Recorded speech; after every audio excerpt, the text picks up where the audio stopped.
Zona keramat tampaknya kerap berkaitan dengan tinta sejarah asal-muasal sebuah wilayah. Demikian halnya dengan situ Cikaret Cibinong.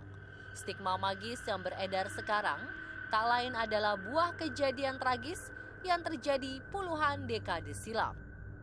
Dari rentetan korban meninggal akibat tenggelam di situ Cikaret, tersiar rumor adanya permintaan tumbal dari sosok-sosok astral di situ Cikaret. Terlepas sahih tidaknya anggapan tersebut, musibah terakhir terjadinya pada pertengahan tahun 2014. Ramai diberitakan di media bila danau yang senantiasa tenang ini dapat menghanyutkan korban jiwa. Dari rentetan kejadian naas yang berulang, muncul aturan komunal berbentuk mitos tersiar. Antara lain, menjaga adab kesopanan dan larangan bersikap sombong di areal situ Cikaret. Konon, bila dilanggar, konsekuensi terburuknya adalah bersinggungan dengan dunia tak kasat mata. Seperti apa misteri situ Cikaret di Cibinong? Inilah liputan eksklusifnya khas On The Spot.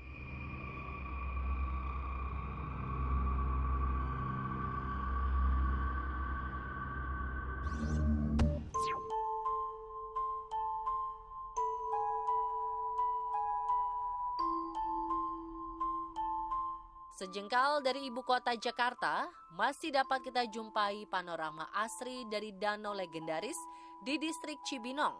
2 km dari pusat pemerintah Kabupaten Bogor, jajaran pepohonan rindang ini menyiratkan hawa sejuk yang senantiasa membuat setiap orang betah. Orang mengenalnya dengan situ Cikaret. Hamparan indah seluas 12 hektar ini menjadi primadona masyarakat Cibinong sebagai destinasi wisata yang memanjakan mata, sekaligus surganya para pemancing. Di balik anggunnya situ Cikaret, tersiar selentingan misteri yang ternyata bukanlah hal baru di danau sedalam lebih dari 5 meter ini. Saya pulang dari masjid, ini cerita saya aja ya. Pulang dari masjid, saya pas nongkrong tuh, itu kan ada WC.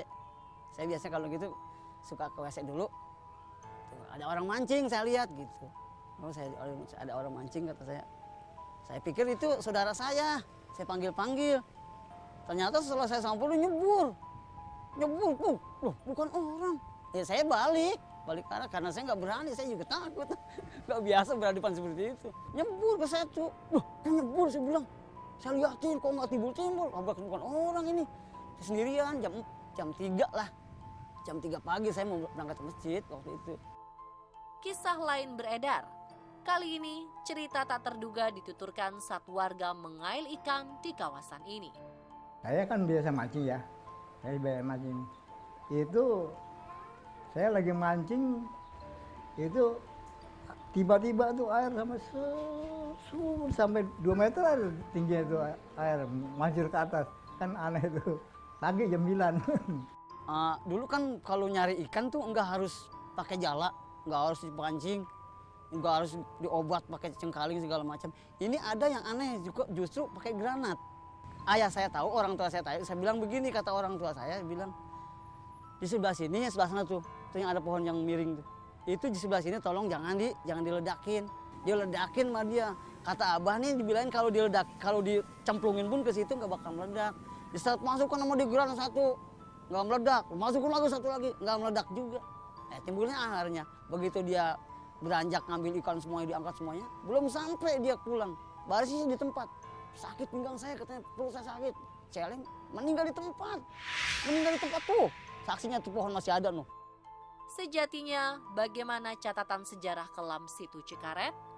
Mengapa hingga kini danau indah ini masih kental dengan stigma angker?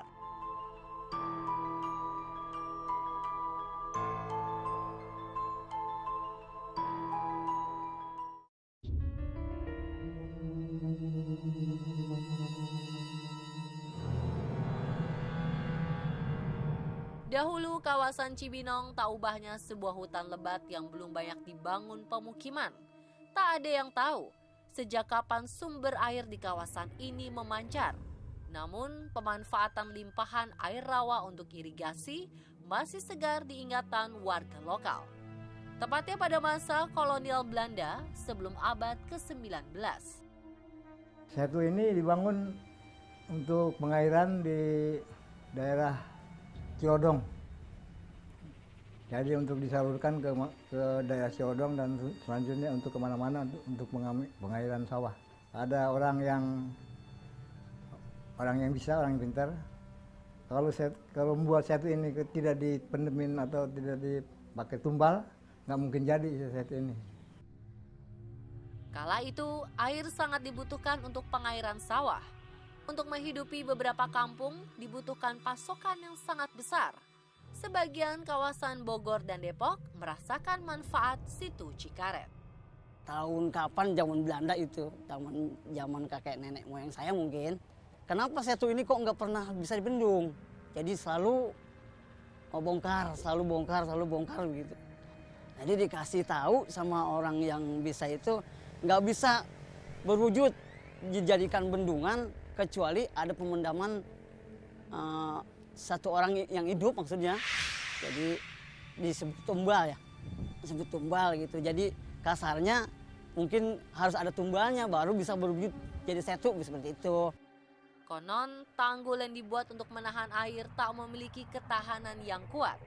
Dari situasi ini, kemudian tercetuslah ide jika tanggul tersebut juga harus diperkuat juga pada sisi spiritualnya.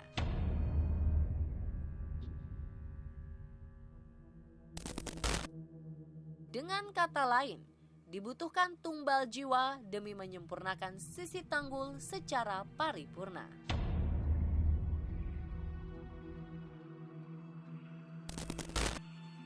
Orang-orang Belanda itu ya ngambil kesimpulan dengan orang-orang penduduk setempat bagaimana caranya. Nah justru itulah jadi secara budaya orang dipendam hidup dan yang dipendam itu Mbah Muridin kalau nggak salah, Pak Muridin. Diceritakan Belanda pun bersiasat licik. Mereka melakukan segala cara agar seseorang mau dikubur hidup-hidup. Saat itulah dikenal sebuah cerita tentang pengorbanan Mbah Muridin. Kalau ada yang bisa ngambil barang saya di dalam sumur itu tadi barang saya jatuh ke situ katanya ceritanya. Kalau bisa ada yang ngambil ke situ, tolong ntar saya kasih hadiah seperti itu kasarnya. Di samping cari orang yang bisa itu memang disengaja dikasih gamelan supaya banyak pengunjung gitu. Siapakah Mbah Muridin? Dan bagaimana sosok yang menjelma pada kehidupan masa kini?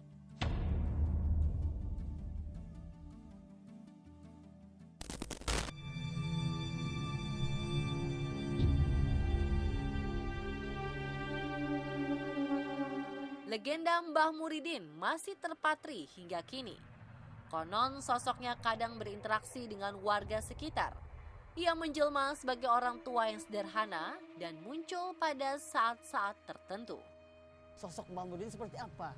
Kan ada yang tanya begitu ya. Sebetulnya orang biasa. Dulu pernah saya itu di kafe sana itu punya kakak saya itu kafe. Saya dagang sate di situ. Waktu itu saya pulang dari sana itu sekitar jam 11 karena saya tutup di warung itu ya jam 11 jam 10 lah. Sebelah sana tuh saya ketemu sama kakek-kakek bawa tas yang dari tikar tuh, kalau orang sini bilang keneron. Dia tanya saya, mau kemana dek? Di sini Ki, saya mau dari kafe kata saya habis di warung gitu. Kata dia bilang gini, Aki dingin banget dek, Aki belum makan dari siang katanya. Kan saya korban perasaan dong kalau dia belum makan karena saya punya warung. Saya ambil, saya turun tunggu Ki di sini Ki, saya ambil ada nasi, saya ambil nasi sama dia makanan warung lah, bawa ke sana. Setelah saya bawa nasi itu orangnya nggak ada. Saya cerita sama orang tua saya, itu kata ada yang tadi kamu temuin itu namanya Mbah Muridin. Kata kakek saya, di sini nih tempatnya tuh pas belokan ini nih, yang ada pohon jati itu.